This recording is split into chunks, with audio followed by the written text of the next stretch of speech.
ये जो 20% मुझे चाहिए अपफ्रंट के लिए, और मैंने अभी नौकरी शुरू की है, एक मनसा है कि 5 साल में मैं ये डाउन पेमेंट कलेक्ट कर पाऊँ, तो क्या बेस्ट इन्वेस्टमेंट रहेंगे 5 to 7 years ये 20% कलेक्ट करने के लिए और ग्रो करने के लिए? किसमें बिना मतलब एक डिसिप्लिन के साथ में किस प्रोडक्ट में इन्वेस्ट कर सकता हूँ?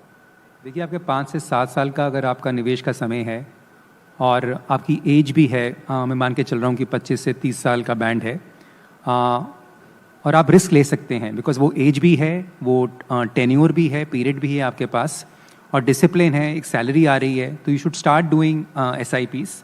और थोड़े बहुत अपने रिस्क अवेयरनेस को जानने के बाद आपका कितना रिस्क टॉलरेंस लेवल है, कितना रिस्क एपेटाइट है, कितना रिस्क कैपेसिटी है आपका, उसको जानने के बाद आप इक्विटी में या इक्विटी हाइब्रिड स्कीम्स के अंदर आप उसमें SIP शुरू कर सकते हैं।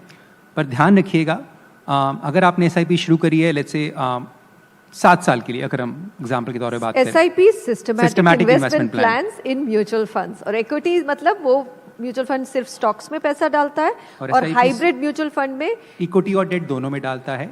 बड़े वेरिएंट्स आते हैं इसके अंदर भी, आप अपने एडवाइजर से कंसल्ट भी कर सकते हैं। हाइब्रिड के अंदर मिनिमम 65% इक्विटी होता है to qualify for equity taxation. There are many variants also, काफ़ी वेरिएंट्स आते हैं इसके अंदर। तो 7 साल का अगर आपका निवेश का समय है तो आप उसके अंदर से SIP शुरू करिए, पर ध्यान रखिएगा अगर आपका 7 साल का जो समय है अगर वो सैंक्रोसैंक्ट है, अगर आपको 7वें साल के अंदर घर लेना ही लेना है, अगर हम ये मानकर चलें, तो 6ठे साल के आखिरी में आपको अपनी SIP उसमें रोकनी पड़ेगी, और 7th ईयर की जो आपकी SIP है वो आपकी डेट में जाएगी।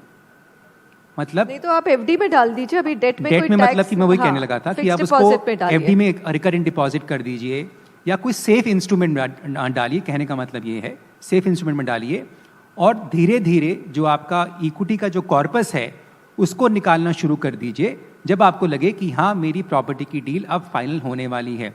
आप ज़्यादा ग्रीडी मत बनिएगा उस समय अगर मार्केट बढ़ रही हो, और घबराइएगा भी नहीं अगर मार्केट गिर रही हो। So it works on both sides.